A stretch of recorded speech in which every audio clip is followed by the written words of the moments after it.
We never shut down our internet access to people, and a lot of people know what our password is, and so if they park or sit outside our house, our library, it's fine with us. Jean Daly is the co-director of the Sidney Community Library, which serves the town of Sidney, Illinois.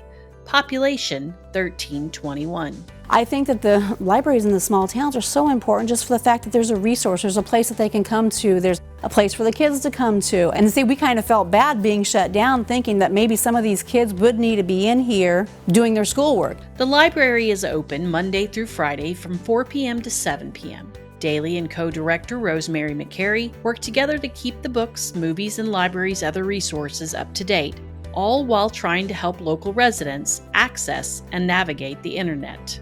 Not everyone can afford a computer, and not everybody knows how to use a computer. We always will need to be training people on the computers and setting up email accounts. We're helping break down the barriers to help people with the technology. You just have to use consistent language. You don't have to use technical words. You just have to go slow and be patient. I mean, a lot of people come in and said, well, I can't do this because I have to have an email account. We got a list of passwords for people so that they can have it all. But it's about more than emailing friends and family.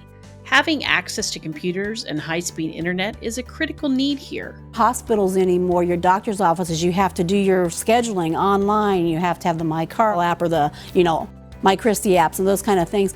And okay, like my mom, she's 86, and I thought, there's no way. I mean, this is not even something that they can do. And we've got a lot of people running off copies for unemployment, for, you don't do a job application unless you're online anymore. Residents in small-town America are not the only ones who rely on the library system. It's also an important resource in urban America. There are a lot of things that people take for granted who do have the technology in their pocket 24/7. Lee Birchfield is the director of the Louisville Public Library.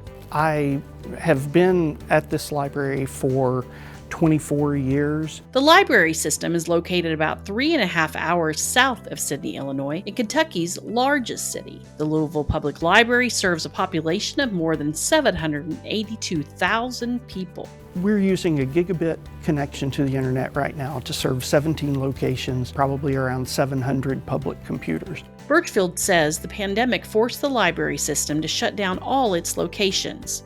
And as a result, it cut off what was a lifeline for many people in the city. We have branches that are across the parking lot from places where people go to get public assistance with things like paying their utility bills. And we would hear from the staff at those branches that they were seeing people coming who were pleading with them to be able to send a fax or to be able to print something or to be able to use the computer. Birchfield points out that even though urban residents may have more reliable mobile connections than found in rural areas, that it's not a replacement for what people need in the modern world. If what you're doing, whether you're applying for some sort of assistance program or applying for a job, if what you've got to do is print something out, a cell phone's not going to help you. The director adds that there is one positive side to the pandemic. I think one thing that will come out of COVID is that every elected official is so much more keenly aware now of how dependent the people they represent are on technology and how many of them don't have access to that. Birchfield is right.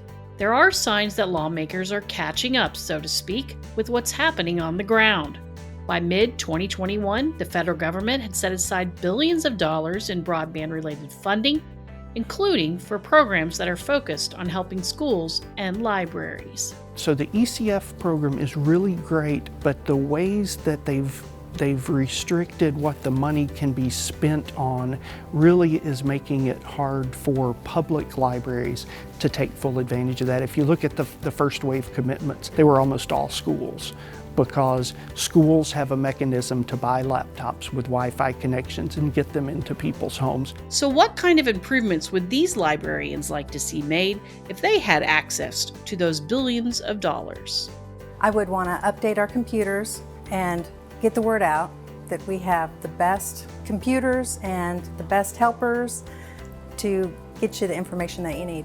And if some of the money could be used to do the staffing that you need to help the people who aren't connected to schools, that would really be great.